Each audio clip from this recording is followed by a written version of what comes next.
અયોધ્યામાં રામ ભક્તોએ અયોધ્યાની ઝાંખી તૈયાર કરી છે। રામ મંદિરની 35 ફૂટ ઊંચી પ્રતિકૃતિ સૌ કોઈને આકર્ષી રહી છે।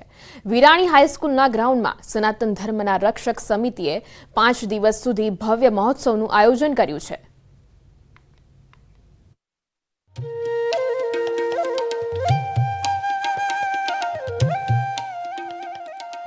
અયોધ્યામાં રામ મંદિર પ્રાણ પ્રતિષ્ઠા મહોત્સવને લઈને સૌરાષ્ટ્રવાસીઓમાં અનોખો ઉત્સાહ જોવા મળી રહ્યો છે। ત્યારે રાજકોટમાં પણ રામ મંદિરની ઝાંખી તૈયાર કરાઈ છે। વિરાણી હાઈસ્કૂલના ગ્રાઉન્ડમાં સનાતન ધર્મ રક્ષક સમિતિએ 5 દિવસ સુધી ભવ્ય મહોત્સવનું આયોજન કર્યું છે, જે અંતર્ગત રામ મંદિર જેવી આબેહૂબ 100 બાય 65 ફૂટની પ્રતિકૃતિ તૈયાર કરવામાં આવી છે, જેની ઊંચાઈ 35 ફૂટ જેટલી રાખવામાં આવી છે। તો સાથે જ શ્રીરામની 51 ફૂટની પ્રતિકૃતિ પણ દર્શનાર્થે મૂકવામાં આવી છે। રાજકોટ ખાતે એક મિની અયોધ્યા નગરી તારીખ 17 થી 22 જાન્યુઆરીના 5 દિવસ જુદા જુદા પ્રોગ્રામમાં સ્વાભાવિક છે અયોધ્યા બધા ન જઈ શકે, એના માટે રાજકોટમાં એક ભવ્યાતિ ભવ્ય મંદિરનું નિર્માણ પ્રતિકૃતિ સ્વરૂપે કરવામાં આવેલ છે। તો રાજકોટની જાહેર જનતાને આ મંદિરનો દર્શન કરવાનો લાવો મળે, ત્યાં ન જઈ શકે એના માટે ભવ્ય આયોજન છે।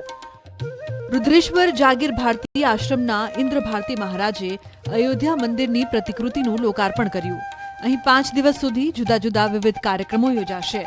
આગામી 22મી જાન્યુઆરીના રોજ અયોધ્યામાં યોજાનાર પ્રાણ પ્રતિષ્ઠા મહોત્સવનું અહીં લાઈવ પ્રસારણ પણ કરાશે।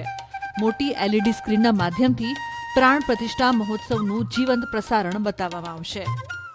મંદિર છે ને રામ મંદિર આખું પ્રતિકૃતિ સ્વરૂપે બનાવેલ છે, જે કટઆઉટ એને કહેવામાં આવે છે। કટઆઉટ સ્વરૂપે મંદિર બનાવેલ છે। મંદિર કુલ અત્યારે આપણે 80 ફૂટમાં છે, આખા 80 ફૂટમાં બધું બનાવેલ છે। દેશવાસીઓની ગુજરાતની જાહેર જનતાને આ ભવ્યાતિ ભવ્ય મંદિરની પ્રતિકૃતિ દર્શન કરવા તેમજ રોજ રાતે આરતીનો સમય છે 8 વાગ્યાનો, આ બધા સંપૂર્ણ કાર્યક્રમમાં ધર્મપ્રેમી જનતાને ઉમટી પડવા અને દર્શનનો લાભ લેવા વિનંતી। રામ મંદિરની પ્રતિકૃતિને નિહાળવા હાલ મોટી સંખ્યામાં લોકો વિરાણી હાઈસ્કૂલના ગ્રાઉન્ડમાં આવી રહ્યા છે। લોકો જય શ્રી રામના જયઘોષ સાથે રામલલ્લાના નિજ મંદિરમાં આગમનની ખુશી મનાવી રહ્યા છે। Bureau report news 18 Gujarati. અયોધ્યામાં રામ મંદિર બનીને તૈયાર થઈ રહ્યું છે, ત્યારે લોકોમાં ખૂબ જ ઉત્સાહ જોવા મળી રહ્યો છે। દેશભરમાં રામમય વાતાવરણ છે, ત્યારે આજે વાત કરીએ દાહોદ જિલ્લાના લીંબડીમાં આવેલા 200 વર્ષ જૂના રામ મંદિરની, પ્રભુ શ્રી રામના દિવ્ય દરબારની।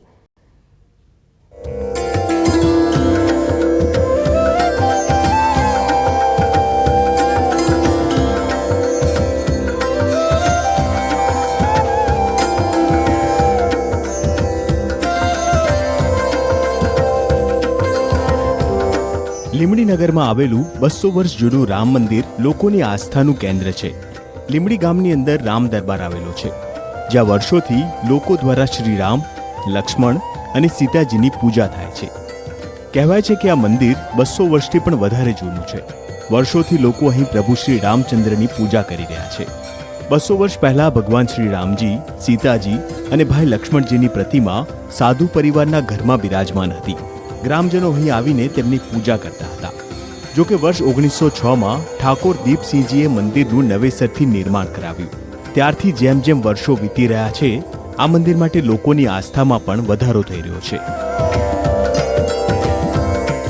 તો 200 વર્ષ પહેલાં અહીંયા ઠાકોર સાહેબ હતા।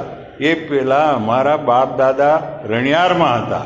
એ રણિયારમાં અમને ત્યાં રણછોડજીનું મંદિર આપેલું હતું। ત્યાં ખેતાભાઈ પટેલ કરીને એમને સુપ્રત કર્યું હતું, પણ અહીંયાના ઠાકોર સાહેબે અમારા વડવાઓને કની રામજીને આગળના અહીંયા બોલાવ્યા અને પછી એમને આ રામજી મંદિર સુપ્રત કર્યું। તો મારા સસરાજીનો પણ હાથ છે અંદર, લોકેન્દ્રસિંહજી, મોતીસિંહજી, એમને બધાએ સ્થાપના કરી હતી મૂર્તિની। નાગણેશા માતા અને રામચંદ્ર ભગવાન, સીતાજી અને લક્ષ્મણજી, હનુમાનજી અને યોગેશ્વર ભગવાન, સત્યનારાયણ ભગવાન એમની મંદિરમાં, અને સારી રીતે બધું મંદિરનું ચાલે છે। એ બધા પૂજા પાઠ કરે છે। નવરાત્રામાં પણ દીવો, અખંડ ને જવારા અને માતાજીની બધી સ્થાપના કરીએ છીએ। બધા દર્શન માટે બધા પધારે છે। આજે પણ મંદિરમાં સેવા પૂજા સાધુ પરિવાર કરી રહ્યો છે। 5 પરિવાર દર વર્ષે પોતાના વારા પ્રમાણે આ મંદિરની સેવા પૂજા કરે છે। દર વર્ષે ધામધૂમથી રામનવમીની ઉજવણી કરાય છે। ભવ્ય શોભાયાત્રા અને 56 ભોગના પ્રસાદ સાથે રામ જન્મોત્સવ મનાવાય છે। અહીં સવાર સાંજ ભગવાન શ્રી રામની આરાધના કરવામાં આવે છે. રોજ મોટી સંખ્યામાં લોકો આરતીમાં જોડાય છે.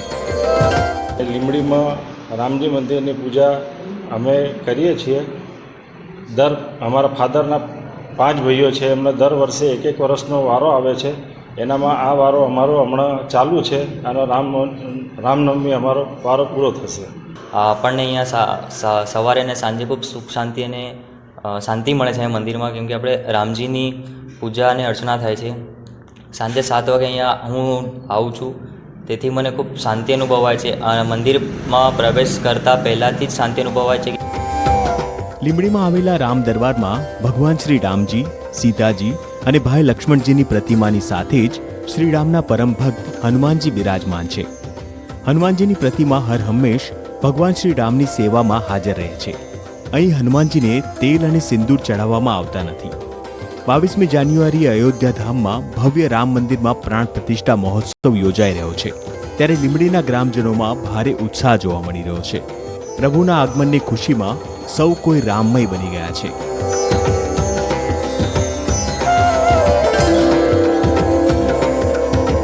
Bureau report, news 18 Gujarati.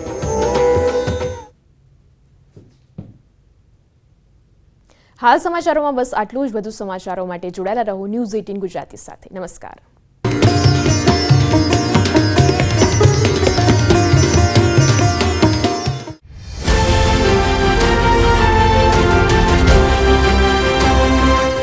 અયોધ્યામાં આવી શુભ ઘડી, રામ નામથી ગુંજી રામનગરી.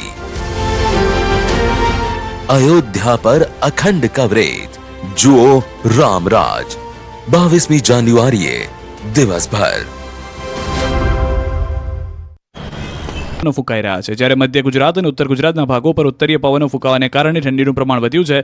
તેમજ દરિયાકાંઠાના વિસ્તારોમાં ખાસ કરીને નલિયા પશ્ચિમ દિશાના પવનો ફૂંકાતા હોવાથી ત્યાંનું તાપમાન મધ્ય ગુજરાતની સરખામણી વધુ ઠંડુ છે. જોકે આગામી દિવસોમાં મધ્ય અને ઉત્તર ગુજરાતમાં ઠંડીનું જોર વધશે. દેશભરમાં ઠંડીએ તમામ રેકોર્ડ તોડી નાખ્યા છે, ત્યારે રાજસ્થાનનું માઉન્ટ આબુમાં રેકોર્ડ તૂટી ગયો છે. માઉન્ટ આબુમાં -2.5 ડિગ્રીએ પહોંચી જતા આબુ થીજી ગયું હતું. આબુ તો જાણે મિની કાશ્મીર બની ગયું હોય તેવું લાગી રહ્યું છે. આબુમાં ચારે તરફથી બરફની ચાદર પથરાઈ જતા આબુ જાણે મનાલી કે શિમલા હોય તેવું લાગી રહ્યું છે. ઉત્તર ભારતમાં હિમવર્ષાના પગલે રાજસ્થાનના ઠંડીમાં પ્રકોપના કારણે આબુમાં તાપમાનનો પારો માઇનસમાં પહોંચી જતા લોકો ધ્રુજી ગયા હતા. મેદાની વિસ્તારો અને ખેતરોમાં બરફ જામી ગયા છે. અહીંની સૌથી ઊંચી પહાડી ચોટી ગુરુ શિખર પર પણ બરફ જામી ગયો છે. વાસણોમાં પણ બરફ જામી ગયો છે. બહાર પાર્ક કરેલા વાહનોની છત પર બરફના થર જામી ગયા છે. ઠંડા પવનોએ માઉન્ટ આબુની પર્વતીય ખીણોને ઠૂંઠવાઈ છે, જેમાં માઉન્ટ આબુમાં ઠંડા તોફાની પવનોના પગલે જાણીતી હોટલ, મકાન, કાર અને મેદાનમાં બરફની ચાદર છવાઈ ગઈ છે. પ્રવાસીઓ અને લોકો આકરી ઠંડીથી બચવા માટે તાપણાનો સહારો લેતા જોવા મળ્યા. કાતિલ ઠંડીના કારણે પ્રવાસન સ્થળ નકી લેક પાસે પણ લોકો ઠંડીને ભગાડવાના તાપણા કરતા નજરે પડ્યા. કડકડતી ઠંડીને કારણે માઉન્ટ આબુના રસ્તા સુમસામ જોવા મળ્યા. હાલ સમગ્ર આબુ ગુલથી ગુલજાર બની ગયું છે. પ્રકૃતિનો અનોખો નજારો આબુમાં જોવા મળ્યો. પ્રવાસીઓમાં પણ ભારે ઉત્સાહ જોવા મળ્યો હતો. અમદાવાદમાં લુખ્ખાઓએ હવે હદ પાર કરી નાખી છે. આ વખતે અમદાવાદના ગીતા મંદિર બસ સ્ટેન્ડમાં ગુંડાઓએ હંગામો મચાવ્યો. ગીતા મંદિર બસ સ્ટેન્ડમાં દુકાનમાં આવીને તોડફોડ કરી હતી. ગીતા મંદિર બસ સ્ટેન્ડ પરની દુકાનોમાં આવી વેપારી પાસેથી પૈસાની ઉઘરાણી કરી હતી. દુકાનમાં હાજર 2 જેટલા યુવાનોએ પૈસા આપવા મુદ્દે બબાલ કરી હતી. રકઝક એટલી થઈ ગઈ કે ઉઘરાણી કરવા આવેલા ગુંડા મારામારી પર ઉતરી આવ્યા અને દુકાનમાં